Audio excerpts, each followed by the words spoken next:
নমস্কার, news live বাংলার সাফ কথায় আপনাদের সকলকে স্বাগত। আমি সুপ্রীতি রয়েছি আপনাদের সাথে। আর আজকের সাফ কথাতে আলোচনা হবে সরকারের 3D দাওয়াই। আর এই দাওয়াইয়ের পর সীমান্ততে দেখা গেছে অবৈধ বাংলাদেশিদের লাইন লেগে গেছে। তারা বাংলাদেশে ফেরত যাওয়ার জন্য এবার তল্পি তল্পা গুছিয়ে এক প্রকার গুছিয়ে দাঁড়িয়ে রয়েছেন। অর্থাৎ একটা বিষয় পরিষ্কার হয়ে গেছে যে সিদ্ধান্ত সরকারের রয়েছে যে যারা অবৈধ অনুপ্রবেশকারী তাদেরকে প্রথমে ডিটেক্ট করতে হবে, তারপরে তাদেরকে ডিলিট করতে হবে এবং ডিপোর্ট। এই যে 3D, সেই 3Dর চিন্তায় এবার রীতিমতো অবৈধ অনুপ্রবেশকারীরা। আর সেই ছবিটা উঠে আসছে বাংলার, শুধুমাত্র কলকাতা নয়, শুধুমাত্র হাকিমপুর নয়, এই ছবি উত্তরবঙ্গ থেকে দক্ষিণবঙ্গ, শিলিগুড়ি থেকে শুরু করে মুর্শিদাবাদ থেকে শুরু করে সমস্ত জায়গাতে আজকে একই ছবি। আর এই নিয়ে থাকবে আজকের আমাদের আলোচনা, সরকারের 3D দাওয়াই। আর সেই দাওয়াইয়ের পর এবার তল্পি তল্পা গুছিয়ে ভারত ছাড়ার উপক্রম হয়েছে বাংলাদেশি অবৈধরা। আমি থাকবো এই আলোচনাতে। আমার সাথে আমি শুরুতেই জানিয়ে রাখবো, আমার সাথে আলোচনাতে আজকে জুড়ে যাবেন আইনজীবী সঞ্জীব চক্রবর্তী শিলিগুড়ি থেকে। আমার সাথে কিছুক্ষণের মধ্যেই জুড়ে যাবেন কোচবিহার কলেজের assistant professor doctor Sukanta Ghosh, রাজনৈতিক বিশ্লেষক হিসেবে থাকবেন। প্রফেসর কলকাতা বিশ্ববিদ্যালয়ের থেকে বিশ্বজিৎ দাস, যাকে আমরা নেবার ট্রাই করব, যদিও নেটওয়ার্ক ইস্যুর জন্য যদি বিশ্বজিৎ দাসকে আমরা নাও পেতে পারি। অন্যদিকে প্রফেসর নর্থ বেঙ্গল ইউনিভার্সিটি থেকে থাকছেন সমর বিশ্বাস। আমি প্রত্যেককে নিয়ে শুরু করব আলোচনা। তবে আজকের আলোচনার যে মুদ্রা বিষয় রয়েছে তার সম্পর্কে দেখাবো প্রথমেই প্রতিবেদন। অল আউট অ্যাকশনে বাংলার নতুন সরকার, জলদি জলদি ভাগো নয়তো সরকার ব্যবস্থা নেবে। হুঁশিয়ারি বাংলার মুখ্যমন্ত্রীর। তল্পি তল্পা গুটিয়ে পালাচ্ছে অবৈধ বাংলাদেশিরা। অনুপ্রবেশ আটকাতে এবং অনুপ্রবেশকারীদের তাড়াতে অল আউট অ্যাকশন বাংলার নতুন সরকারের। শুরু হয়েছে হোল্ডিং সেন্টার। কড়া বার্তা মুখ্যমন্ত্রী শুভেন্দু অধিকারীর। मंगलवार प्रशासनिक बैठक शेषे मुख्यमंत्री हुशियारी। देश के रुपया में खाना खाएगा, कपड़ा देगा, मेडिसिन देगा, एक दामाद है ये लोग। जल्दी जल्दी भागो, जल्दी जल्दी भागो, नहीं तो जो करना है सरकार करेगा। শুভেন্দু অধিকারীর সাফ কথা, বাংলাদেশের অনুপ্রবেশকারীদের কোর্টে পাঠানোর কোনো দরকার নেই, আইনে নেই। সরাসরি পুলিশ নেবে এবং বিএসএফ এর হাতে হ্যান্ডওভার করবে। তাদেরকে কোর্টে পাঠানোর কোনো দরকার নেই, আইনে নেই। সরাসরি পুলিশ নেবে এবং বিএসএফ এর হাতে হ্যান্ডওভার করবে। বিএসএফ এর যা ভারত সরকার বাংলাদেশ সরকারের সঙ্গে আছে এগ্রিমেন্ট, তাতে বাংলাদেশি প্রুফ করে হ্যান্ডওভার করে দেবে। আইনটা এতদিন ছিল ভোট ব্যাংকের স্বার্থে কেউ বা কারা ব্যবহার করেনি। আমরা ভোট ব্যাংকের বাইরে গিয়ে দেশের স্বার্থে, রাজ্যের স্বার্থে এই আইন কার্যকর করছি বলে মন্তব্য মুখ্যমন্ত্রী শুভেন্দু অধিকারীর। আইনটা এতদিন ছিল ভোট ব্যাংকের স্বার্থে কেউ বা কারা ব্যবহার করেনি। আমরা ভোট ব্যাংকের বাইরে গিয়ে দেশের স্বার্থে, রাজ্যের স্বার্থে এই আইন কার্যকর করছি। মুখ্যমন্ত্রীর হুঁশিয়ারির পরে উত্তর 24 পরগনার বসিরহাটের হাকিমপুর সীমান্তে বাংলাদেশিদের ভিড়। শুধু হাকিমপুর নয়, মুর্শিদাবাদ, মালদার মতো একাধিক জেলার হোল্ডিং সেন্টারে রয়েছে সন্দেহভাজন বাংলাদেশিরা। এই হোল্ডিং সেন্টারগুলিতে 30 দিন পর্যন্ত আটকে রাখা যাবে সন্দেহভাজনদের। তাই এখন ভারত ছেড়ে পালাতে মরিয়া বাংলাদেশিরা। Bureau report, news live Bangla. চলে যাব আমি আলোচনার মধ্যে, যেখানে ইতিমধ্যে যে প্রতিবেদন আমরা দেখাচ্ছি তার সাথে যে ছবি উঠে আসছে, তাতে করে অনুপ্রবেশকে হাঁটাতে, অনুপ্রবেশকে ঠেকাতে এক প্রকার অল আউট অভিযানে নেমেছে বাংলার সরকার। আর সেই ছবিটা বাংলা থেকে উঠে আসছে। আমি শুরুতেই চলে যাব আইনজীবী কাছে যাব। আমি তার আগে একটু চলে যাব, ডক্টর সুকান্ত ঘোষ রয়েছেন অ্যাসিস্ট্যান্ট প্রফেসর কোচবিহার কলেজ, রাজনৈতিক বিশ্লেষক হিসেবে সুকান্ত দা রয়েছেন। আমি সুকান্ত দা থেকেই শুরু করব। সুকান্ত দা, এই যে সরকারের যে 3D মেথড, 3D অ্যাকশন এক প্রকার বলতে পারি সীমান্তে, এবং সেই অ্যাকশনের পর তল্পি তল্পা গুটিয়ে পারাপারের যে ছবিটা গত দুদিন ধরে লক্ষ্য করা যাচ্ছে, সেক্ষেত্রে একটা বিষয় তো পরিষ্কার যে যে সিদ্ধান্তটা নেওয়া হয়েছে, যে সিদ্ধান্তের কথা সরকার ঘোষণা করেছে, সেক্ষেত্রে যারা বাংলাদেশি অবৈধভাবে এসেছিল তারাই আজকে লাইন দাঁড়িয়েছে। মানে সাধারণভাবে এই সিদ্ধান্ত হওয়ার পর কোনো মানুষ তো অযথা ভিড় জমায়নি, তার মানে তারা জানে যে তারা অবৈধ, তার জন্য এই ভিড়টা সীমান্তে। একদমই সুপ্রীতি, তুমি দেখে থাকো যে যাদের যাদের এখানে সাক্ষাৎকার নিয়েছে বিভিন্ন টিভি নিউজ চ্যানেল গুলো, তাতে কিন্তু তারা বলছে তাদের আধার কার্ড, প্যান কার্ড এবং তাদের রেশন কার্ড অব্দি রয়েছে। কিন্তু যখন তার বাবার বা মা 2002-এর আগে কোন রকম মানে এরকম পরিচয়পত্র চাইছে, তখন হুম কিন্তু তাদের কাছে নেই। হুম এবং ওরা যে অনেকে স্বীকারও করছে, যেখানে কেউ মানে বাড়ির কাজ করতেন, কেউ আয়া ছিলেন, কেউ রং মিস্ত্রি ছিলেন, কেউ মুঠে মজুর ছিলেন। তো দেখো, আমাদের ট্যাক্সের টাকা, আমরা ট্যাক্স পেয়ার যারা রয়েছি, তাদের টাকায় তারা কিন্তু যে সুবিধাগুলো সরকার লক্ষ্মীর ভান্ডার সহ যে হুম সকল সুবিধা দিচ্ছিল, সব সুবিধা অ্যাভেল করছিল তোমার এই অনুপ্রবেশকারী। এবং সবচেয়ে বড় কথা, তারা যে কম টাকায় কাজগুলো করছিল, যেমন যে কোনো, যেগুলো তোমাকে আমি বললাম, হুম তার ফলে যারা এখানে কাজ করবার জন্য মানে যখন যে কোনো কাজে যাওয়ার জন্য যখন বার্গেনিং করছিল, তখন কিন্তু এরা কম টাকায় রাজি হয়ে যাওয়াতে ওরা কাজ পাচ্ছিল না। এই ধরনের মুখের মজুর শ্রমিক, তারা কিন্তু, এটা কি হয়েছে, আমাদের বাংলার অর্থনীতিতে প্রভাব সৃষ্টি করেছে। কারণ বাংলার অর্থনীতিতে বিনিয়োগকারীরা খুব কম টাকায় প্রতিদিন দিয়ে কাজ করার ফলে হুম বাকি যারা এখানকার নাগরিক, তারা কাজ পায়নি। এবং সবচেয়ে বড় কথা, সরকারের সকল সুবিধা দিচ্ছিল, এবং তৃণমূল কংগ্রেস তৃণমূল কংগ্রেস সরকার সবকিছু জেনে চুপ করেছিল। এবং এই চুপ করে থাকবার জন্য, হুম এবং বহুবার কেন্দ্রীয় সরকার বলে দিয়েছিল যে এদেরকে ডিটেনশন সেন্টার তৈরি করে, যেটা হোল্ডিং সেন্টার নাম হয়েছে, সরকার ক্ষমতা আসার পরই হোল্ডিং সেন্টার তৈরি করেছে হাকিমপুর সহ বহু জায়গায়। আমরা দেখতে পাচ্ছি হুম যে তাদের কিন্তু কোনো ধরনের কোনো পরিচয়পত্র নেই, এবং গুলশান কলোনির মতো সুপ্রিম ব্যাঙের ছাতার মতো সারা পশ্চিমবঙ্গে এই ধরনের অনুপ্রবেশকারীদের বিভিন্ন কলোনি কলোনি তৈরি হয়েছিল। এবং একজন পঞ্চায়েত প্রধান, যিনি বাংলাদেশের নাগরিক, তিনিও পর্যন্ত এখানে পঞ্চায়েতের প্রধান ছিলেন। এবং তার উত্তরবঙ্গ মানে সুকান্ত দা, একেবারে যে কথাটা আপনি যেটা বলছেন, যে পরিষ্কার হয়ে গেছে যে বিগত দিনে আমরা যখন দেখেছিলাম যে এই বিজেপি তখন যখন বিরোধী অবস্থায় ছিল, তখন বারবার অভিযোগ তুলেছিল শাসক দলের বিরুদ্ধে যে তৃণমূলের ভোট ব্যাংক এই সমস্ত বাংলাদেশি অবৈধ অনুপ্রবেশকারী। তার মানে তৃণমূল সেই সময়ে, তৎকালীন সময়ে জানতো সবটাই, জেনে বুঝে তারা আজকে চুপ করেছিল বলেই এই ছবিটা ধরা পড়ছে। আমি একটু যাব সঞ্জীবদার কাছে এই প্রসঙ্গে। সঞ্জীবদা, যে আলোচনা আজকে চলছে সেখানে একটা বিষয় তো পরিষ্কার হয়ে গেছে যে আজকের যে ছবিটা ধরা পড়ছে হাকিমপুরে বা অন্যান্য সীমান্তগুলিতে, তারা অবৈধ, তারা নিজেরাও জানে, তারা স্বীকারও করেছে। আমি আসবো, সেই তাদের বক্তব্যও রাখবো। এবং তারা তার মানে এতদিন ধরে জানতো, এবং তৃণমূল সরকারও সেই সময় দাঁড়িয়ে জানতো, তাহলে কেন ব্যবস্থা নেওয়া হলো না? দেখুন, আমি প্রথমে বলবো যে এই যে অনুপ্রবেশ একটা জাতীয় সমস্যা। হুম তো এই জাতীয় সমস্যাটাকে আমাদের রাজনৈতিকভাবে যদি রাজনীতিকরণ করি, সেটা কিন্তু দেশের পক্ষে ভালো না। প্রথম কথা হচ্ছে যে আপনি যদি অনুপ্রবেশের কথাই বলবেন, আর যদি সেটাতে আপনার আপত্তিই থাকবে, তাহলে কেন আমরা শুধুমাত্র বাংলাদেশ মুখী?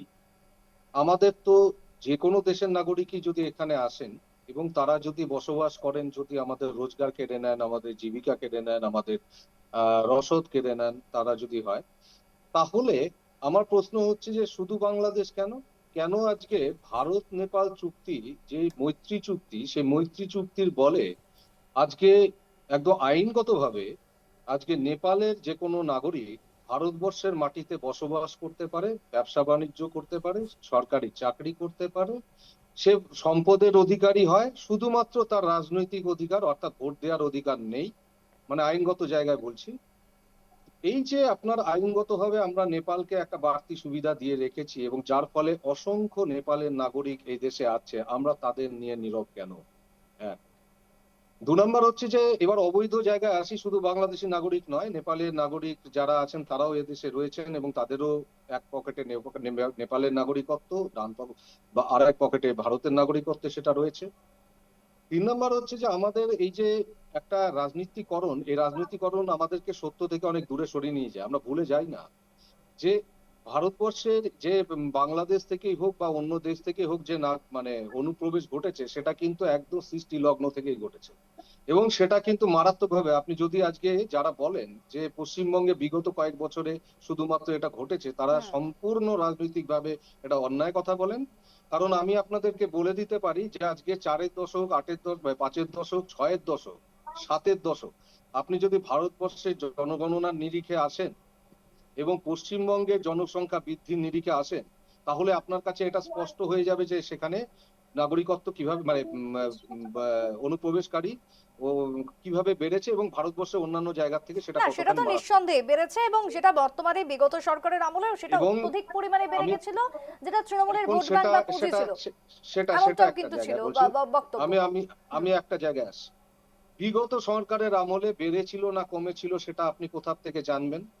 জনসংখ্যা বা জনগণনা বা কোনো সরকারি রিপোর্ট কি এর পক্ষে আছে আপনার এই বক্তব্যের পক্ষে? অর্থাৎ আমি যদি শেষ যে জনগণনার নিরিখে আসি, অর্থাৎ যেটা কিনা যে আদমশুমারি আমাদের হয়েছিল 2011 সালে শেষবার, তারপরে তো আমরা করিনি। কেন করিনি? সেটা তো করা উচিত ছিল আমাদের। আজকে সেই পরিসংখ্যান যদি আমাদের হাতে থাকতো এবং সেখান থেকে যদি এটা দেখা যেত, তো ডেফিনিটলি আমরা বলতে পারতাম যে এটা ঘটেছে। সরকারের কোনো তথ্য, সরকার কিন্তু সেটা জরিপ করার দায়িত্ব সরকারের ছিল, সেটা কিন্তু সরকার করেননি এবং না করার ফলে আমাদের কাছে কোনো তথ্য নেই। আমরা যে কথাগুলো বলছি হাওয়ায় ভাসা কথা, তার কোনো প্রতিষ্ঠিত কোনো রকম মানে পরিসংখ্যান কিন্তু সরকারিভাবে নেই। আর আচ্ছা, আমি আরো আদতেও একটা কথা সরকারি আপনাদের ভাবে বলতে চাই। পরিসংখ্যান না হাওয়ায় ভাষা কথা, আমি আসবো সঞ্জীব দা, আমি একটু যাব। আমি আরেকটা জায়গা ধরিয়ে দিই আপনাকে। হ্যাঁ। সেটা হচ্ছে শেষ জনসংখ্যা গণনা যেটা হয়েছিল 11 সালে। আপনি শুনলে খুব অবাক হয়ে যাবেন, আপনি দেখে নিন সেটা পরিসংখ্যানে। ভারতবর্ষে যে কয়টা রাজ্যে জনসংখ্যার বৃদ্ধি সব থেকে কম ছিল, তার নিরিখে পশ্চিমবঙ্গ প্রথম 5টার মধ্যে ছিল। অর্থাৎ পশ্চিমবঙ্গের চাইতে মাত্র 4টে রাজ্য ছিল বরং যেই রাজ্যগুলোর জনসংখ্যা কিন্তু বৃদ্ধি ঘটেছিল অত্যাধিক হারে। পশ্চিমবঙ্গের জনসংখ্যা বৃদ্ধির হার কিন্তু জাতীয় বৃদ্ধির হারের থেকে কম ছিল এবং সেটার মধ্যে আজকে বিহার, ইউপি, তার জনসংখ্যা বৃদ্ধি যেটা ঘটেছিল তার তুলনায় বহুগুণ কম। মাত্র 4টে স্টেটের পরে ছিল পশ্চিমবঙ্গের জনসংখ্যা বৃদ্ধি। তারপরেও যখন আমরা বলি পশ্চিম বাঙ্গাল মে এ হয়, পশ্চিম বাঙ্গাল মে ইতনা হো রা হ্যায়, আমি খালি তাদেরকে প্রশ্ন করতে চাই যে জনসংখ্যা রিপোর্ট কি আপনাদেরকে সব তাই সেই কথা বলছে? আমি আমি সমরদার কাছে যাবো। সমর বিশ্বাস রয়েছেন, প্রফেসর, নর্থ বেঙ্গল ইউনিভার্সিটির। সমরদা, এই যে বক্তব্য উঠে আসছে আজকের যে আলোচনা, যেখানে 3D অ্যাকশন সরকারের রয়েছে বা দাওয়াই আমরা বলতে পারি, তাতে সবাই মানে শুভেন্দু অধিকারী মুখ্যমন্ত্রীর যে বক্তব্য, ভাগো ভাগো সবাই ভাগো, নালে সরকার যা করার করবে, আমি সেই বক্তব্য শোনাবো। তবে এর সঙ্গে অনেকগুলো লিঙ্ক কিন্তু জুড়ে যাচ্ছে। একদিকে সীমান্ত, আপনি নর্থ বেঙ্গল থেকে রয়েছেন, সব থেকে ভালো বলতে পারবেন এই মুহূর্তে চিকেন নেক্স সেটা কতটা সংবেদনশীল, একদিকে ভৌগোলিকভাবে হোক, অন্যদিকে কূটনৈতিকভাবে হোক, তার ভূমিকা একেবারে অপরিহার্য, সেটাকে কেন্দ্রের হাতে তুলে দেওয়া, বিভিন্ন দিক আসবে, আমি একে একে আসবো। তবে এই প্রসঙ্গে শুরুতেই মতামত। আহ, দেখুন, আজকের যে আলোচনা এটা অত্যন্ত একটা গুরুত্বপূর্ণ বিষয় আপনি আমাদের উম, এই আলোচনাতে এনেছেন। এক্ষেত্রে সব থেকে যেটা গুরুত্বপূর্ণ আপনি যেটা অলরেডি বলে দিয়েছেন, যে একটি বর্ডার এরিয়া এবং যার পাশে অনেকগুলো দেশ রয়েছে, নেপাল রয়েছে, সিকিম, ভুটান রয়েছে, চায়না রয়েছে, বাংলাদেশ রয়েছে, মায়ানমার রয়েছে, হুম। এবং সারা বিশ্বে যে ধরনের টেরোরিস্টদের অ্যাক্টিভিটি আমরা যেগুলো লক্ষ্য করছি, তাতে সেক্ষেত্রে আমাদের এই অবস্থানটা অত্যন্ত গুরুত্বপূর্ণ। এবং আপনি যদি বাংলাদেশের ইলেকশনটাকে আপনি পর্যালোচনা করেন, হুম। হুম। দেখবেন বর্ডার এলাকাগুলোতে হুম। সবই জামাত। জামাতরা কিন্তু ঠিক। জিতেছে। প্রায় 60 ফলে থেকে 70টা আসন, 300 আসনের মধ্যে সেটা হ্যাঁ, জামাত গেছে। হুম। জামাত গেছে এবং হুম। সেগুলো কিন্তু আমাদের এই বর্ডার এরিয়াগুলোতে অনেক বেশি। এবং পশ্চিমবঙ্গের ক্ষেত্রে এটা অত্যন্ত গুরুত্বপূর্ণ। এবং আমি যদি শুধু মমতা বন্দ্যোপাধ্যায় বা তার সরকারকে দোষ দিই সেটা ঠিক হবে না। এর বীজটা আরো আর একটু গোড়াতে রয়েছে। সেটা কিন্তু আমাদের জ্যোতি বসুর সময় মানে সিপিএম এর গভর্নমেন্টের সময়ও কিন্তু এই জায়গাটা যথেষ্টভাবেই ছিল। এবার সবাই আমরা ভোটটাকে ব্যবসা হিসাবে দেখতে গিয়ে তারা কিন্তু একদম একটা দেদার ছাড়পত্র আমরা দিয়েছি। কারণ আমরা যদি দেখি দক্ষিণ 24 পরগনা বা নদিয়া বা বর্ডার সংলগ্ন আরো যে জায়গাগুলো, ইভেন আমাদের কোচবিহার, হুম। সেখানকার জনসংখ্যার মধ্যেও একটা বিস্তর তারতম্য ঘটে গেছে। মানে যদি ধরুন 1951-এর জনসংখ্যা আমরা ধরি, হুম। তাহলে ধর্মীয় দিক থেকে তখনকার জনসংখ্যায় 19.5% পপুলেশন হচ্ছে মুসলিম পপুলেশন। হুম। আজকে সেটা মানে 24-25-এ বলা হচ্ছে 30%, কিন্তু অনুমান করা হচ্ছে এটা 33%ও হতে পারে। হুম হুম এখন 33% মানে, এবং এর সঙ্গে আমাদের মহামান্য ফিরহাদ হাকিমের তার যে দাওয়াত দেওয়া, সমস্ত হিন্দুদের তিনি নিমন্ত্রণও করছেন, আসুন আপনারা গ্রহণ করুন, আমাদের ধর্ম গ্রহণ করুন। এই যে অ্যালার্মিং বিষয়গুলো, এটা কিন্তু আমাদের অত্যন্ত চিন্তায় ফেলেছে। এবং সত্যি কথা বলতে, এটা বাঙালিদের মধ্যে তথাকথিত অমুসলিমদের মধ্যে একটা ভয়ঙ্কর আইডেন্টিটি ক্রাইসিস। কারণ আপনি যদি আমাদের সমাজ ব্যবস্থা দেখেন, হুম এই সমাজ ব্যবস্থার মধ্যে আমাদের বংশ বিস্তার বলুন, আমাদের শিক্ষা বলুন, আমাদের সনাতনী আচার আচরণ বলুন, এটা একটা ভিন্নতা রয়েছে। আমি এটা কখনোই বলছি না যে মুসলিম বা ইসলামদের সেটা খারাপ, কিন্তু এই জামাত বা এই জাতীয় উচ্ছৃঙ্খল যে সমস্ত দীক্ষামূলক প্রতিষ্ঠানগুলো গড়ে উঠেছে, তাদের মাধ্যমে একটা কুসংস্কার এবং একটা ভয়ঙ্কর বীজ, মানে টেররিজমের বীজ এদের মধ্যে দিয়ে পাঠিয়ে দেওয়া হচ্ছে। হুম এবং সেটা আমাদের জনসংখ্যার সঙ্গে মিশিয়ে দেওয়া হচ্ছে। যেহেতু সংস্কৃতি, মানে বাংলা ভাষা এবং অন্যান্য একাধিক সংস্কৃতির আমাদের মিল রয়েছে সুদীর্ঘকাল একই সঙ্গে বসবাস বা আমাদের থেকে কনভার্সনের ফলে, সেটা কিন্তু আমরা ধরতে পারছি না। এবং আমার তো মনে হয় এই যে এসআইআর হয়েছে কিছুদিন আগে, হুম হুম এই পপুলেশনটা আরো 90 লক্ষ আরো বাদ গেছে। না আরো বাদ যাবে। আচ্ছা। এই এসআইআরটা যদি বিজেপি সরকারের আমলে হয়, হুম আমি আপনাকে এনশিওর করছি আরো বহু মানুষ বাদ যাবে। তার মানে আপনি বলতে চাইছেন যে বাংলার ভেতরে আরো অনেক অবৈধ অনুপ্রবেশ প্রচুর রয়েছে? প্রচুর রয়েছে, এবং মুর্শিদাবাদ মালদা এই অঞ্চলগুলোতে প্রচুর রয়েছে, যেটা কল্পনার বাইরে। এবং তারা সমস্ত ডকুমেন্ট করে রেখেছে। এবং আমাদের মহামান্য ফিরহাদ হাকিম যেটা বলেছিলেন যে যাদের যাদের মেডিকেল সার্টিফিকেট লাগবে, বার্থ সার্টিফিকেট লাগবে, না, ফিরহাদ হাকিম শুধু বলেননি, আমাদের প্রাক্তন বিধায়ক এবং মুখ্যমন্ত্রী মমতা বন্দ্যোপাধ্যায় সেটা বলেছেন। এবং তাদের সমস্ত হেলথ সেন্টারগুলো থেকে সেই জন্ম সার্টিফিকেট বা সেই জাতীয় দস্তাবেজ তাদের দেওয়ার চেষ্টা করা হয়েছে। আমার মনে হয় নতুন সরকার এসেছে, আরো একবার এসআইআর হওয়া দরকার এই নির্দিষ্ট কমিউনিটির মধ্যে। আমাদের কোনো আপত্তি নেই যারা মূলত ভারতবর্ষের মুসলমান বা এখানকার যারা, মানে তাদের যেটা নিয়ে আমাদের যেটা কোনো সমর্থা আপত্তি নেই। অসম সরকার, অসমের মুখ্যমন্ত্রীও তুলেছেন যে শুধুমাত্র মিয়া মুসলিমে আপত্তি রয়েছে, যেটা ভারতীয় বা কোনো যারা এখানকার ভূমিপুত্র ভারতবর্ষের, সেক্ষেত্রে তো কোনো আপত্তি নেই। না আমাদের কোনো আপত্তি নেই, আমাদের তাদেরকে সবসময় ওয়েলকাম। তারা, আমরা সবাই একই সঙ্গী। তারও যতটা এই দেশের প্রতি অধিকার, আমাদেরও এই দেশের প্রতিটি ক্ষেত্রে সেই অধিকার। কিন্তু বিষয়টা হচ্ছে, আমি আরেকটা জিনিস বলবো, আপনাদের মনে থাকতে পারে বুদ্ধদেব ভট্টাচার্য মহাশয় বলেছিলেন, উনি তখন সম্ভবত পুলিশ মন্ত্রী, উনি এই মাদ্রাসার, মানে খারিজি মাদ্রাসা বা এই জাতীয় এগুলোকে তুলে দেওয়ার পক্ষে সওয়াল করেছিলেন, এবং তখন তাকে এই মন্ত্রিসভা থেকে পদত্যাগ করতে হয়। আমার মনে হয় এই যে বীজ বপন হচ্ছে, টেররিজমের যে বীজ বপন হচ্ছে, এটা কিন্তু একটা গুরুত্বপূর্ণ জায়গা। ফলে আমাদের মহামান্য যে মুখ্যমন্ত্রী বর্তমানে মাননীয় শুভেন্দু অধিকারী মহাশয়, তার বীরত্ব এবং তার যে মানসিকতা লক্ষ্য করছি, সেটা একমাত্র সত্যি কথা বলতে পশ্চিমবাংলায় আমরা একটা সুস্থ জীবনযাপনের আশা একদম, দেখতে পাচ্ছি। অর্থাৎ আমরা ত্রিপুরা, অসম এবং পশ্চিমবঙ্গ তিনটে যেন এখন এক সূত্রে বেঁধে গেছে, কারণ তিনটেই হচ্ছে বড় একটা সীমান্ত ভাগ করছে। আমি আসবো একেবারে। আবারও আলোচনাতে। এই মুহূর্তে তিনজনের আলোচনা থেকে যেটা উঠে আসলো যে শুধুমাত্র এসআইআর এর 90 লক্ষ নয়, আরো নাম বাদ যাবে যদি আবারও এসআইআর হয়। তবে আবারও এসআইআর হোক, এমনটাই দাবিও উঠে আসছে এই মুহূর্তে আলোচনা থেকে, যেখানে সরকার ইতিমধ্যেই জানিয়ে দিয়েছেন যখন যে ভাগো ভাগো, বাংলাদেশি ভাগো, এবং তারপরে এই যে ছবি আপনারা এই মুহূর্তে দেখতে পাচ্ছেন, লম্বা লাইন। আর এই লাইনটা কিন্তু কোনো সাধারণ মানুষের নয়, যাদের গায়ে লেগেছে তারাই কিন্তু বুঝে গেছে যে এবার পালাতে হবে, এবার আর থাকার কোনো উপায় নেই। কারণ বাংলার সরকার এবার যথেষ্ট কড়াকড়ি, যারা এতদিন ধরে ভারতবর্ষে থেকেছে, ভারতবর্ষে খেয়েছে, ভারতবর্ষে পড়েছে, তাদের বিরুদ্ধেই যখন এই অভিযান, তারপরে হাকিমপুর সীমান্তের এই ভিড়ের ছবিটা, লম্বা লাইনের ছবিটা ধরা পড়েছে। ঠিক অন্যদিকে অন্যান্য জেলাতেও একই ছবি, হোল্ডিং ক্যাম্প তৈরি করা হচ্ছে, সমস্ত জায়গাতেই কিন্তু একই রকমের ছবিটা। এর সাথে বিভিন্ন জিনিস কিন্তু জুড়ে যাচ্ছে। কিছুক্ষণ আগে আমরা সীমান্ত নিয়ে কথা বলছিলাম, চিকেন নেক নিয়ে কথা বলছিলাম। যে চিকেন নেক দৈর্ঘ্যে প্রায় কিলোমিটার, প্রস্থে 17 থেকে 22 কিলোমিটার, যার চারিপাশে যদি বলি একদিকে এই চিকেন নেকের সাথে উত্তর পূর্বের 8 রাজ্য রয়েছে, অন্যদিকে যদি দেশের কথা বলি চীন, নেপাল, ভুটান, বাংলাদেশ, মায়ানমার, ভৌগোলিকভাবে এবং কূটনৈতিকভাবে ঠিক কতটা গুরুত্বপূর্ণ বুঝতে পারছেন। তাই আগেভাগেই কিন্তু সেই চিকেন নেককে আরো অধিক পরিমাণে নিরাপদ করার জন্য মুখ্যমন্ত্রী শুভেন্দু অধিকারী তিনি উত্তরবঙ্গে যান এবং সেই চিকেন নেকের দায়িত্ব কেন্দ্রকে হস্তান্তর করেছেন। এছাড়াও আরো বহু দিক উঠে আসছে। বাংলাদেশের সবেমাত্র নির্বাচন সম্পন্ন হয়েছে, কিন্তু যদি সেই ছবিটা দেখি পুরো সীমান্ত জুড়ে যদি দেখি ভারতের সাথে বাংলাদেশের সীমান্ত, সেখানে জামাত প্রায় 60 থেকে 70 আসনে জিতেছে।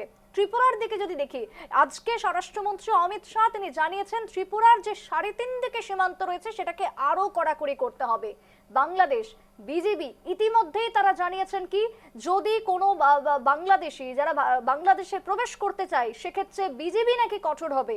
তাহলে এবার এরা অর্থাৎ এই অবৈধ বাংলাদেশিরা কোথায় যাবেন? প্রশ্ন একাধিক আজকের আলোচনার মধ্যে। তবে মুখ্যমন্ত্রী শুভেন্দু অধিকারী তিনি ঠিক কি বলেছিলেন গতকালকে ভাগাও ভাগাও প্রসঙ্গে শুনবো।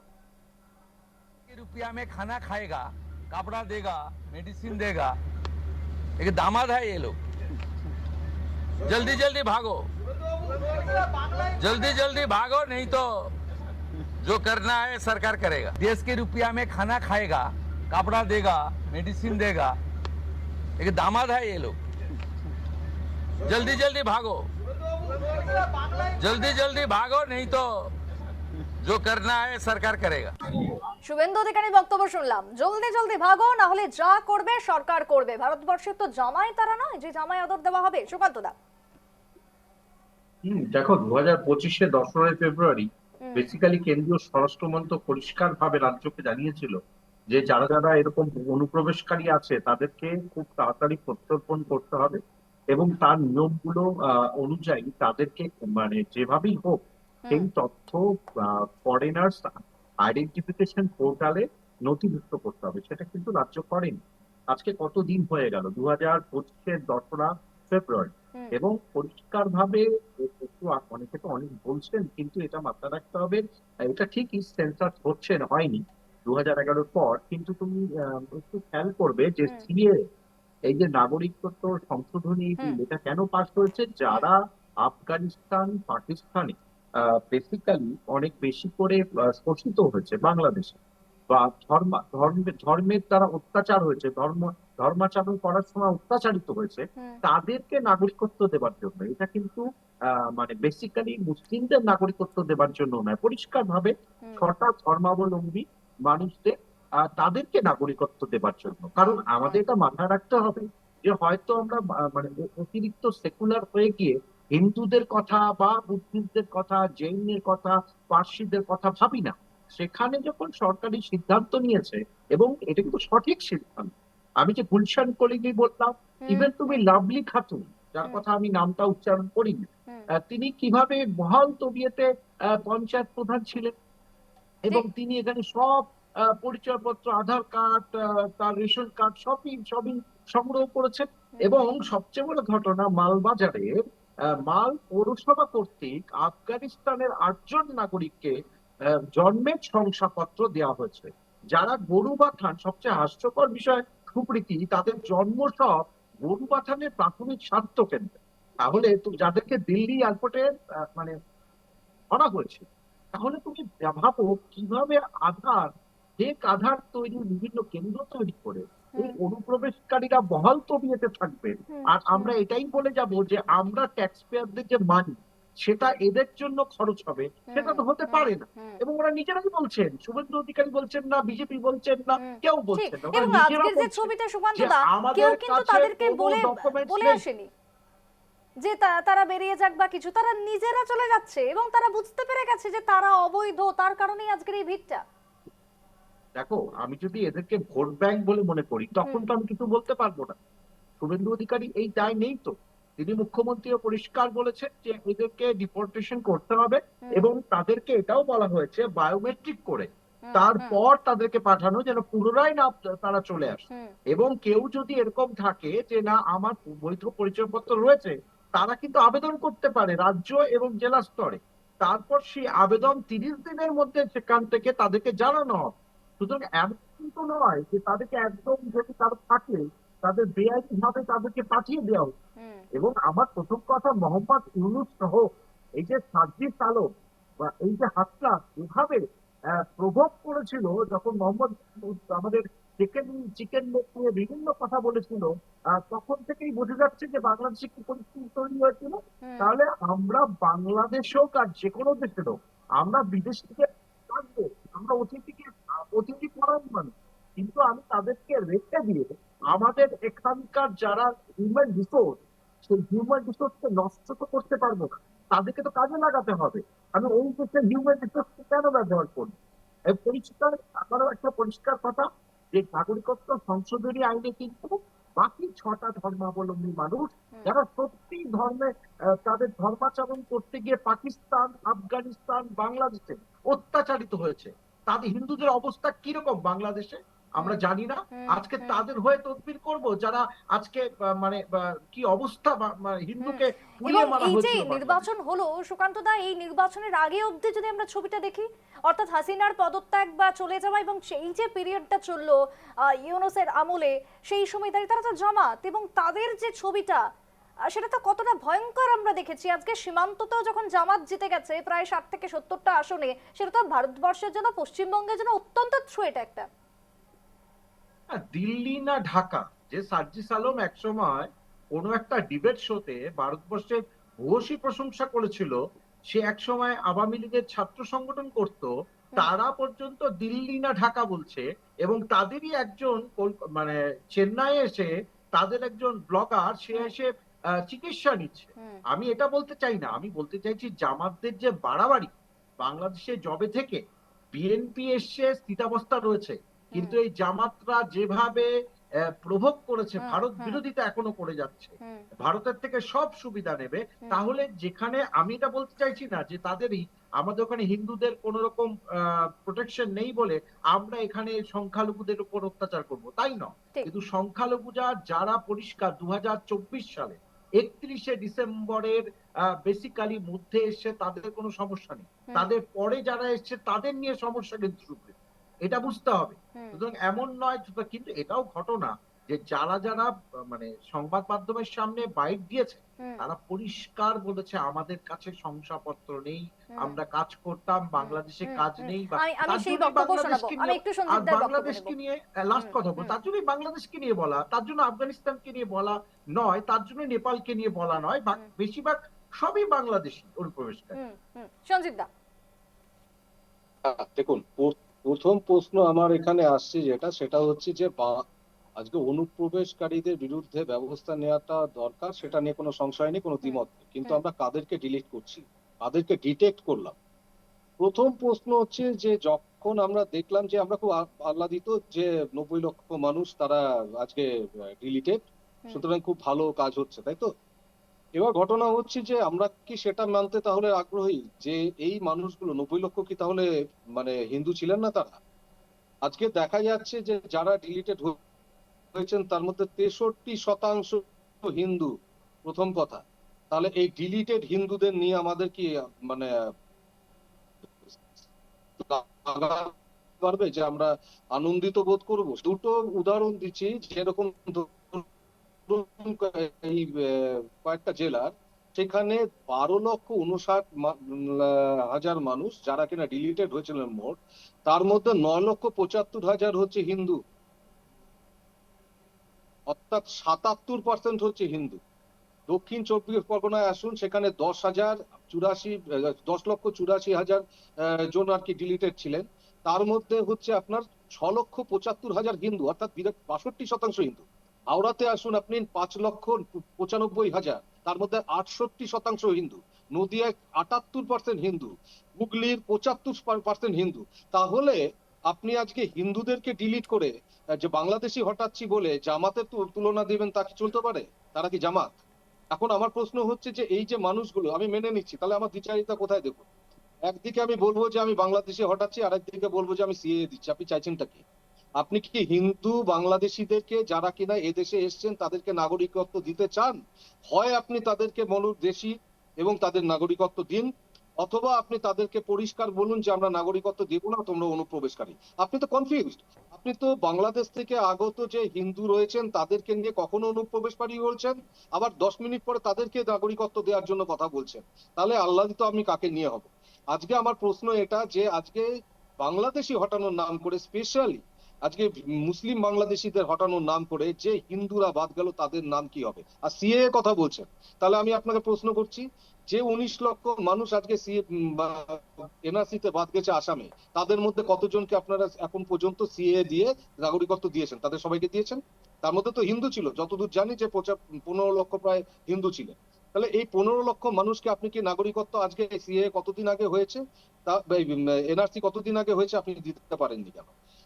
আর যদি আপনার সেই মানে প্রশ্ন থাকে যে আপনি দিতে চান তাদের নাগরিকত্ব, তাহলে সেখানে এফিডেভিট দিয়ে তাদেরকে কেন আগে নিরস্ত করছেন? সবার আগে এফিডেভিট দিয়ে বলছেন আমি বাংলাদেশের নাগরিক। আজকে একটা উদাহরণ দিচ্ছি, এসআইআর নিয়ে আমাদের কি হয়েছে এখানে, আমরা খুব আনন্দিত এসআইআর হয়েছে, বাংলাদেশে উঠে গেছে, তাই কি? তাহলে ট্রাইব্যুনালের যে দ্বিতীয় ফেজে আপনারা জানেন যে ট্রাইব্যুনালে কারা গিয়েছিল? যারা আজকে অ্যাডজুডিকেটেড ছিল বা হয়েছিল, তারা আজকে ট্রাইব্যুনালে গেছে, ট্রাইব্যুনাল থেকে তারা এসছে। তার দ্বিতীয় দফার হিস্ট্রি বলছি আপনাকে।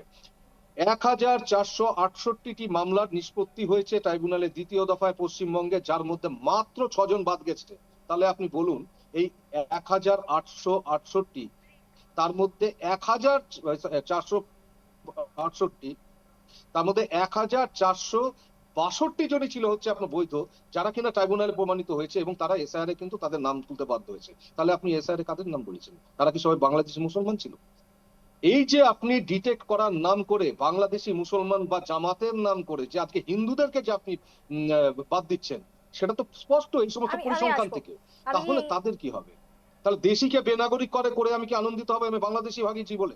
আজকে আপনি যেখানে কথা বলছেন যে সমস্ত জায়গাগুলোতে আজকে ভিড়ে পড়ে গেছে, তারা নিজেরা চলে যাচ্ছে। আপনি টিভি চ্যানেল দেখুন তো 10খানা, তার মধ্যে কি সবাই মুসলমান দাঁড়িয়ে আছেন? তারা যারা সাক্ষাৎকার দিচ্ছেন তারা কি সবাই মুসলমান? তাহলে তারা আজকে যে মানে অত্যাচারিত হয়ে যায় আজকে বাংলাদেশ থেকে এসছেন ধর্মীয় কারণে, তারা ভাবছেন কেন?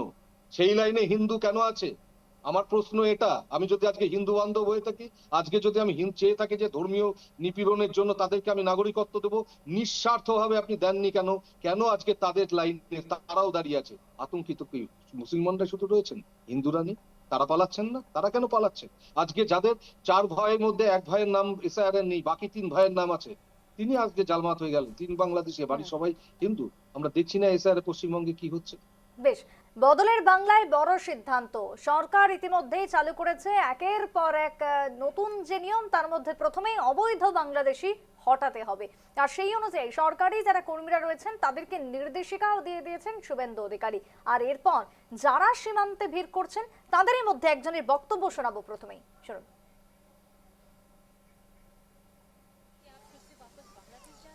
यस। इधर बहुत झमेला चल रहा है, वही लिए चल जा रहे हैं। झमेला चल रहा है मतलब कैसा? और सब कोई को रहने नहीं दे रहा है, हम लोग को काम धाम नहीं मिल रहा है, हम लोग चल जा रहे हैं। आप रहने वाले कहाँ के हो? हम लोग बंगाल का है। बंगाल के। तो आप बांग्लादेश क्या बांग्लादेश से आए थे या यही के हो वहाँ जा रहे हैं? नहीं, बांग्लादेश से आए थे। कब आए थे? हो गया 2-3 साल हो गया। कैसे आए थे? वही हम लोग को दूसरा आदमी लेके आया था। यहाँ ला के फिर क्या प्रोसेस था यहाँ लाने का? यहाँ ला के उधर रख दिया है, तो बोलते अब तुम अपना काम धाम करेगा। आधार कार्ड, राशन कार्ड ये सब भी बनाया था? नहीं, कुछ भी नहीं। यहाँ कहाँ रहते थे बंगाल में? यहाँ हम लोग हावड़ा जिला। हावड़ा जिला। जी। क्या काम करते थे? हम बाइक मैकेनिक है। कौन लेकर आया था? क्या टीएमसी पार्टी या कोई पॉलिटिकल पार्टी लेकर? नहीं पता वो वाला। बस खाली पार कर हाँ। दिया। आपके साथ और कितने लोग? हम 10 आदमी थे। अभी 10 जा रहे हो कि कोई है? नहीं यार, कोई नहीं है, हम अकेला। क्या नाम है तुम्हारा? नॉन नयन। पूरा नाम? नॉन शेख। तो अभी लगता है कि चले जाओगे अपने घर वापस? আমরা শুনলাম বক্তব্য। এখানে যে যুবকের বক্তব্য পেলাম সে স্পষ্টভাবে বলছে যে সে প্রথমে বলল যে সে বাংলার, পরবর্তীতে বলল 2-3 বছর হয়েছে সে বাংলাদেশ থেকে এসেছে। কিভাবে এসেছে? না কোনো একজনের মাধ্যমে সে এসেছে। আমি একটু সমরদার কাছে যাব। সমরদা, এই বক্তব্য একেবারে হাকিমপুর থেকে উঠে এসেছে। দেখুন, আজকের এই বিস্তারিত মানে খুব গুরুত্বপূর্ণ যে বিষয়, এই আলোচনার এই পরিপ্রেক্ষিতে শুধু আমি একটু বলবো যে এই যে মানুষটি রয়েছেন, আজকে চলে যাচ্ছেন, কিন্তু গতকাল পর্যন্ত সে ছিল। গতকাল বলতে আমি বলছি মুখ্যমন্ত্রী মমতা বন্দ্যোপাধ্যায়ের সময় পর্যন্ত। তার মানে এটা পরিষ্কার, প্রশাসন না চাইলে কখনই কিছু সম্ভব নয়। তার মানে আগের প্রশাসন এটা চেয়েছিল, তারা থাকুক, তাদের ভোটে তিনি জিতবেন এবং এগিয়ে যাবেন। হুম।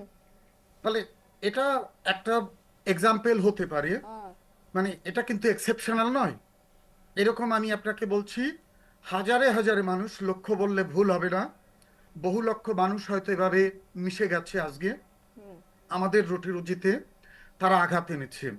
আসলে এই রাষ্ট্রবাদী যে সমস্ত মুসলিম এবং আমাদের তথাকথিত যে হিন্দুরা বা অন্যরা রয়েছে, যাদের জন্য এই পশ্চিমবঙ্গটাকে আলাদা করা হয়েছিল, যেখানে আমাদের জীবন জীবিকা এবং সভ্যতা সংস্কৃতি তার ক্রাইসিস থাকবে না, সেটা সিকিউরড হবে। আজকে কিন্তু আমরা দেখছি, বিশেষ করে মমতা বন্দ্যোপাধ্যায়ের সময়ে সেই সিকিউরিটিটা ভীষণভাবে ইনসিকিউর হয়ে পড়েছে। এবং আমি আগেরবারও বলেছি, এসআইআরটা আবারও হওয়া উচিত, তাহলে অন্তত একটা ভালো করে ঝাড়াই বাছাই হবে। এটা যে কত লোক মিশে আছে। কিন্তু সমরদা, সঞ্জীব দা এই মুহূর্তে যে তথ্যগুলো তুলে ধরছিল কিছুক্ষণ আগে, সিএএ থেকে শুরু করে এসআইআর, এই যে যারা যারা বাদ গেছে তাদের মধ্যে হিন্দুও রয়েছে। না না, হিন্দু তো থাকবেই, তার কারণ বাংলাদেশ পার্টিশন হয়েছে, সেটা আপনারা জানেন। পার্টিশনের পরে সেই দেশটি মুসলিম রাষ্ট্র হিসাবে ঘোষণা হয়েছে, এটাও জানেন। সেখানে প্রচুর হিন্দুরা রয়েছিল, সেটা সেটা খুব স্বাভাবিক। তাদের তো অন্য কোনো জায়গা নেই, তারা সেই বাংলাদেশ থেকে পরপর পরপর যে যেভাবে পেরেছে এসেছেন, ফলে তারা আসবেনি। ফলে তাদেরকে নাগরিকত্ব তাদেরকে আমরা দিতে হবে, তাড়াবো, এটা খুব সেটা হচ্ছে স্বাভাবিক প্রশ্ন। ব্যাপার। এবং 2024 সালের তাহলে 31শে তারা ডিসেম্বর সন্তুষ্ট পর্যন্ত কেন? সেটা তারা আজকে ডিক্লিয়ারেশন লাইনে কেন? দিয়েছেন আমাদের গভর্নমেন্ট, সেটা দেবে। পরবর্তীতে যদি আরো প্রয়োজন হয়, আমরা গভর্নমেন্টের কাছে সেই অনুরোধ রাখতে পারি। সেটা পরবর্তীতে গভর্নমেন্ট ভাববেন সেটা এগোনো সম্ভব কি না। কারণ বাংলাদেশে এখনো প্রায় 1.5 থেকে 2 কোটি হিন্দু মানুষ রয়েছে। তাদের প্রতি যদি নির্মম অত্যাচার শুরু হয়, হয় তাদের জন্য ল্যান্ড আলাদা করতে হবে, বাংলাদেশ থেকে কেটে তাদের প্রপোর্শনেট ল্যান্ড দিতে হবে, আর না হলে তাদেরকে আমাদের এখানে কোনোভাবে বাঁচার জায়গা করতে হবে। সঞ্জীব কারণ দা কিছু ভারত, একটু পাল্টা বলতে চাই, আমি আমি একটু সঞ্জীব দার উত্তরটা নেব। না না, হিন্দুরা এসছেন, তারা খুব কষ্ট পেয়ে এসছেন, সেই নিয়ে কোনো প্রশ্ন নেই। কেন এসছেন সেটা কেউ জিজ্ঞাসা করছে না, কিন্তু প্রশ্ন হচ্ছে যে সেই আমরা তাদের প্রতি কতখানি সহমর্মী, যে আজকে তাদেরকে আমরা ডিলিট করা শুরু করে দিলাম, ডিটেক্ট করা শুরু করে দিলাম বাংলাদেশি বলে, এবং তাদেরকে ভাগাতে শুরু করে দিলাম। আজকে এই লাইনগুলোতে হিন্দুরা কেন, তারা কেন পুশব্যাক হওয়ার ভয় পাচ্ছেন? আজকে কেন আজকে এসআইআর এর লিস্টের মধ্যে 63% হচ্ছে হিন্দু দাঁড়ালো? আজকে কেন এনআরসির মধ্যে আজকে আপনার 15 লক্ষ মানুষ আসামে হিন্দু দাঁড়ালো? তার মানে তাদের প্রতি আমরা কি দায়বদ্ধতা করলাম? আমরা তো বলছি যে হ্যাঁ, হিন্দুরা কেউ অত্যাচারিত, তাদের দুঃখ বুঝলাম। তার দুঃখই যখন বুঝি, তাহলে তাদেরকে ভাগানোর জন্য চেষ্টা করছি কেন? কেন আজকে তারা ডিলিটেড? কেন আজকে তারা সিএএ তো এখনো পর্যন্ত আসামে প্রত্যেকে নাগরিকত্ব পাননি? কেন আজকে ঘটনাটা ঘটলো, সেটা তো আমাদের জবাব দিতে হবে। 1 নাম্বার। 2 নাম্বার জায়গা যেটা, সেটা হচ্ছে আমি আসতে চাইছি যে এখানে আমরা বারবার একটা কথা বলছি, তারা প্রশাসনের সাহায্য ছাড়া এখানে থাকতে পারেন না। আর ঢুকবে কি করে? প্রথমে তো আপনি ঢুকবেন, তারপরে তো প্রশাসনের সাহায্য পেয়ে থাকবেন। আপনি যখন প্রশ্ন করছেন, আপনাদের যে সাংবাদিকরা, তাদের কাছে আমি অনুরোধ করছি আরো একটা প্রশ্ন করুন। তারা যখন জিজ্ঞেস করছেন কথা, যে রেশন কার্ড কোথায় পেয়েছেন বা কাকে দিয়ে বানিয়েছেন, আধার কার্ডটা কে বানিয়ে দিয়েছেন, সেটা যেমন প্রশ্ন করছেন, সঙ্গে এটাও প্রশ্ন করুন যে যখন আপনি বাংলাদেশ থেকে এদেশে ঢুকেছিলেন, তখন একা একা একদিন নিজে ঢুকে গিয়েছিলেন, নাকি বিএসএফ কে টাকা দিয়ে ঢুকেছিলেন? আমি আপনাকে দায়িত্ব নিয়ে কথা বলছি, আজকে বিএসএফ যদি ইনভলভ না থাকে, একটা পাখিও সেখান থেকে ঢুকতে পারেন না। তাহলে আমি আমার প্রশ্ন সমরদার কাছে হচ্ছে, যাবো পাল্টা। সব প্রত্যেকে সমরদা, জানেন যে বিএসএফ কে টাকা দিয়ে তারা আসলে আমি তো আজকে ওনার এখানে ঢোকেন, বক্তব্যটা তাহলে শুনতে দিনে পর পাচ্ছি দিন না। ধরে যে এই যে বর্ডার পার হওয়ার যে র্যাকেটটা চলছে, কেন আমরা তাদের কাছে যেটা, জিজ্ঞেস করছি না যে দাদা ভাই আপনি কিভাবে ঢুকলেন এই দেশে? বলবো কি, যখন ঢুকেছিলেন বলুন, বলুন, ঢুকলেন কি করে? হ্যাঁ, সুতরাং যেটা প্রশাসনের কথা দেখুন, আমি বলছি, আমি যেটা ঢোকার মনে কথাটা করি আমি বলবো না কেন? সেটা হচ্ছে আপনি বলুন না, আপনি ভারতবর্ষ, ঢুকতে দিয়েছেন কেন? তাহলে এখানে বহু সঞ্জীব দা, আমি রেশন কার্ড আসবো, বানাবে আমি সেটা আসবো। বলবো। আমি বুঝতে পেরেছি আপনার পয়েন্ট, আমি আসবো। সমরদা, সঞ্জীবদার হ্যাঁ। বক্তব্য হচ্ছে যে আজকে যখন এই যে দালাল চক্র বা যে র্যাকেটটা চলছে সীমান্তে, তার সাথে হ্যাঁ। বিএসএফ, আজকে হাকিমপুরের কথাটাও যদি দেখি, এটা তো খুবই স্বাভাবিক যে সীমান্তটা এতদিন ধরে উন্মুক্ত ছিল এবং বিএসএফ তারা নিশ্চয়ই দেখেছে, জেনেছে, না হলে তো সম্ভব নয়, সেটা হাকিমপুর হোক বা ত্রিপুরা হোক বা অসম। দেখুন, একটা দীর্ঘ 3,500 কিলোমিটার বর্ডারে প্রচুর জায়গা রয়েছে যেখানে কোনোভাবেই বর্ডার নেই। এবং আমি আপনাকে বলছি, ন্যাচারাল ক্যালামিটিস গুলোর সময়, বৃষ্টি, বর্ষা, ঠান্ডার সময় এটা কোনোভাবেই সম্ভব নয় এত বিস্তৃত এলাকা চোখ দিয়ে দেখা।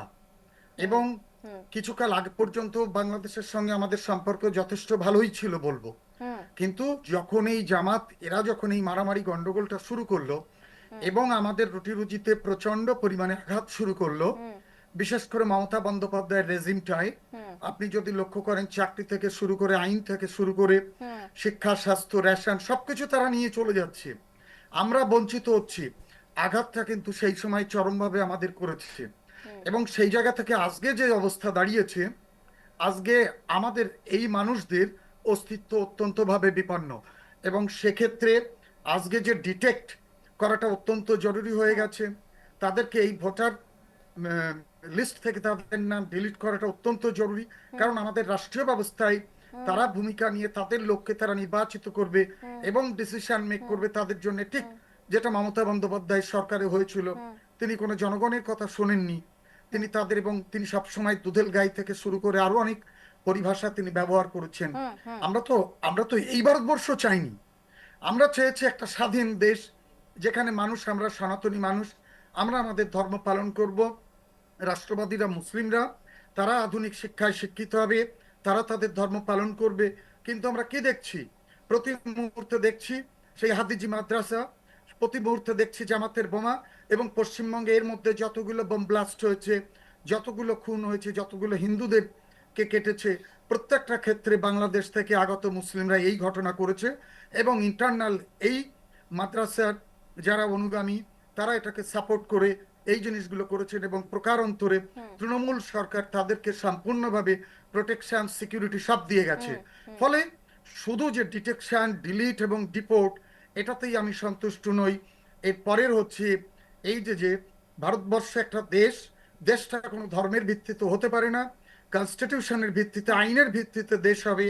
এবং সেখানে তাদের জন্য আধুনিক শিক্ষা ব্যবস্থা হবে। এই মাদ্রাসা শিক্ষা ব্যবস্থার অলিগলির মধ্যে ঢুকে দিয়ে মস্তিষ্কটাকে ধ্বংস করে দেবে, ঠিক। সে সেই ধর্মের পথে এগোবে, এটা চলতে পারে না। বেশ, এটা ভারতবর্ষ ভারতবর্ষের হতে পারে একেবারে না। যে যারা এতদিন ধরে রুটি রুজিতে আঘাত এনেছে, ভারতবর্ষের সমস্ত কিছুতে দিনের পর দিন বসে থেকেছে, আজকে সেই ছবিটা উঠে আসছে যখন 3D দাওয়াই শুরু হয়ে গেছে বাংলার বুকে। এই মুহূর্তে একটি বড় খবর আমরা পেয়েছি রয়টার্স সূত্রে। আমি সুকান্তদার কাছে যাব। সুকান্তদা, ব্রাহ্মণবাড়িয়া মানে ত্রিপুরা থেকে একেবারে ঢিলছোড়া দূরত্বে, সেই ব্রাহ্মণবাড়িয়াতে অ্যানাউন্স হচ্ছে বিজেপির তরফ থেকে যে যারা সীমান্তে ভিড় জমাচ্ছে, যাদেরকে জোর করে ফেরত পাঠানো হচ্ছে বা পাঠাতে হচ্ছে, তাদেরকে ঢুকতে দেওয়া হবে না, সজাগ সতর্ক থাকুন। বিজিবি এই অ্যানাউন্সটা করছে। এই যে আজকে যখন ভিড় সীমান্ততে, তখন এই যে বক্তব্য বাংলাদেশ থেকে উঠে আসছে, কি বলবেন? তাহলে এরা কোথায় যাবে? সমস্যা বাংলাদেশ তো কখনোই, আমরা দেখেছি এর আগেও বহুবার ফ্ল্যাগ মিটিং হয়েছে, মানে বাংলাদেশ সুরক্ষা বাহিনী কখনোই এটা নিতেও চায় না, এবং অনেক সময় নিয়েছে, তারপরে ফ্ল্যাগ মিটিং হয়েছে বারবার, তারপর নিয়েছে। সুতরাং বাংলাদেশ মনেই করে না তাদের ওখান থেকে অনুপ্রবেশ হয়, এটা সবচেয়ে বেশি হাস্যকর। আর বারবার যেটা বলতে চাইছি যে বেসিক্যালি আমরা শাহজাহান থেকে শুরু করে এবং হুমায়ুন থেকে শুরু করে মানে পুরো মোগল সাম্রাজ্যকে আমরা পশ্চিমবঙ্গে দেখেছি। এবং এটা নিয়ে কোনো সন্দেহ নেই যে এই মোগল সাম্রাজ্যের কেউ না কেউ কোনো না কোনো ভাবে জাহাঙ্গীর থেকে শুরু করে প্রত্যেকেই অত্যন্ত শক্তিশালী। এবং এই আজকে অনুপ্রবেশকারী যারা, তারাও কিন্তু একইভাবে বাংলাদেশ থেকে এসেছে এবং তাদের কোনো বৈধ কাগজপত্র নেই। এবং যারা আজকে পশ্চিমবঙ্গ ব্যাপী বিভিন্ন রকম মানে অসামাজিক কাজে, বোম বাঁধার কাজে যারা আছে, তারা কিন্তু একটা বিশেষ সম্প্রদায়, এই নিয়ে কোনো সন্দেহ এবং এই নিয়ে বলার কোনো দ্বিমত নেই। ঠিক। সুতরাং তাদের জন্য, এই অনুপ্রবেশকারীদের জন্য পশ্চিমবঙ্গ নয়, এক্ষেত্রে জিরো টলারেন্স থাকা উচিত। কিন্তু এটাও ঘটনা যে বহু হিন্দু নাম বাদ গেছে, কিন্তু তারা আবার কিন্তু শুনানির মাধ্যমে অনেকেরই নাম ফিরে এসছে এবং পরবর্তীকালেও পাবে। মানে যারা হিন্দু, বেসিক্যালি বাঙালি, বাংলাদেশি হতে পারে যারা হিন্দু, তারা কিন্তু নাগরিকত্ব পাবে, এটা কিন্তু সরকার বলেছে। যেহেতু আমরা সরকার নই, সরকারের প্রতিনিধি নই, কিন্তু সরকার থেকে যতটুকু তথ্য এসে নতুন সরকার, তারা কিন্তু নাগরিকত্ব দেবে, তাদের নাগরিকত্ব হারিয়ে যাওয়ার কোনো ভয় নেই। কিন্তু এটা কিন্তু সীমান্তে অত্যন্ত ভয়ের কারণ, কারণ সে মুসলিম হোক, হিন্দু হোক, যে কোনো ধর্মের হোক, তারা যদি তাদের দেশে না ফিরতে পারে, তাহলে ভারতবর্ষ একটা বড় প্রতিবেশী হিসেবে এবং এশিয়ার অন্যতম গুরুত্বপূর্ণ একটি দেশ হিসেবে তা বাংলাদেশের সঙ্গে আলোচনা অবশ্যই করতে পারে। কারণ এখন মনে রাখতে হবে যে বিএনপি এখানে কিছু সুযোগ রয়েছে যে তারেক রহমানের সাথে কথা বলা যেতে পারে, যেটা মোহাম্মদ ইউনূসের সঙ্গে কথা বলা যেত না। তাহলে সেই জায়গা থেকে এদেরকে তাদের বাড়িতে পৌঁছে দেওয়ার ক্ষেত্রে ভারত একটা দায়িত্ব পালন করতে পারে বলে আমি মনে করি। সুপ্রিম। একদম। আমি সঞ্জীব দা খুব ছোট্ট করে উত্তর নেব, সময় যেহেতু একেবারে শেষের দিকে। দেখুন, আমি পরিষ্কারভাবে একটা কথা বলছি, সেটা হচ্ছে যে আজকে নাগরিকত্ব হিন্দুরা সবাই পাবে। প্রথম প্রশ্ন হচ্ছে যে হিন্দুরা যদি নাগরিকত্বই পাবে তাহলে পরে তাদের যেতে হচ্ছে কেন? এক নম্বর হচ্ছে যে এই যে কথাটা যে আজকে সিএ আনলাম আমরা যে হিন্দুরা নাগরিকত্ব পাবে, সিএ এর রেজাল্ট কি আপনাকে জানা? আজকে আপনি আমাকে বলুন যে একটা অনুষ্ঠান করে যেখানে কিনা যে এতজন নাগরিক আসামে নাগরিকত্ব হারিয়েছিল এনআরসি করে, তার মধ্যে এতজন এই দেখুন সিএ করে পেয়েছে, সে তথ্যটা দিক, তাহলে তো মিটে গেল যে আমাদের সিএ করে যে সবাই পাচ্ছে সেটা আমরা বুঝে যাবো। এক। দু নম্বর কথা হচ্ছে যে আজকে ট্রাইব্যুনালে আজকে যে নাগরিকত্ব পাওয়ার যে প্রশ্ন এসছে, আজকে ট্রাইব্যুনালে আপনার কত কেস পেন্ডিং আছে আপনি ভাবুন। সারা ভারতবর্ষে যে মানে পশ্চিমবঙ্গে ট্রাইব্যুনালে যতজন মানুষের কেস পেন্ডিং আছে, যে এতদিনে যে কয়জনের কেস হয়েছে, তাতে দেখা যাচ্ছে 50 বছর আপনার ট্রাইব্যুনালের সময় লাগবে সেটাকে কেস ডিসপোজ করতে। তাহলে এরা কবে ট্রাইব্যুনালে ডিসিশন পাবেন আর কবে তাহলে তাদের নাগরিকত্ব পাবেন? 50 বছর তারা ওয়েট করবেন তার জন্য? এই যে একটা খেলা হচ্ছে, এটা আমরা একটা পরিষ্কার কথা বলছি, সেটা হচ্ছে বারবার করে আমরা বলছি যখন পাঠাচ্ছি তখন হিন্দু হিন্দু, মুসলমান মুসলমান, যে মুসলমানদেরকে পাঠাচ্ছি, জামাত পাঠাচ্ছি, অমুক হচ্ছে তমুক হচ্ছে, তাদের থাকা উচিত না, খুব ভালো কথা। আরে সঙ্গে তো আমি হিন্দু পাঠাচ্ছি, আমি তো হিন্দুদেরই পাঠাচ্ছি, 63% তো হিন্দু। তাহলে এই হিন্দুদেরকে আমি জামাত বলে পাঠাচ্ছি কেন? অর্থাৎ এই যে হিন্দু মুসলিম জায়গাটা এক্ষেত্রে কথা হচ্ছে যে অনুপ্রবেশকারী, যেমনটা সমরদা বলছিলেন, হিন্দু মুসলিম কোনো বিষয় না। আমি সমরদার কাছে আবার যাব, যেহেতু সময় একেবারে শেষ হয়ে আসছে। একটা কথা তো এসছে এখানে যে আমাদের আপত্তি হচ্ছে যে মুসলিম বাংলাদেশিদের নিয়ে এসছে। তো আমরা তো সিএ সেজন্যই করলাম যে আমরা সিএ করলাম যে আমাদের হিন্দু বাংলাদেশিদের নিয়ে কোনো সমস্যা নেই। তো সমস্যা যখন নেই তাহলে পরে তাদেরকে আমরা নাগরিকত্ব দিতে পারলাম না কেন? এক। দু নম্বর হচ্ছে যে তাদেরকে যখন আমি নাগরিকত্বের জন্য সিএ বানালাম, সেই সিএটাকে একটাকে বানিয়ে রুল আমরা এতদিন ধরে ফেলে রাখলাম কেন না বানিয়ে? আপনি আমাকে জবাব দিন। না, যারা অবৈধ নাগরিক তারা তো জানে এবং তারা তো তার জন্য তো আইন তো রয়েছে, তারা তো সেই আইনের পথে হাঁটেনি। আমি সমরদার কাছে যাবো।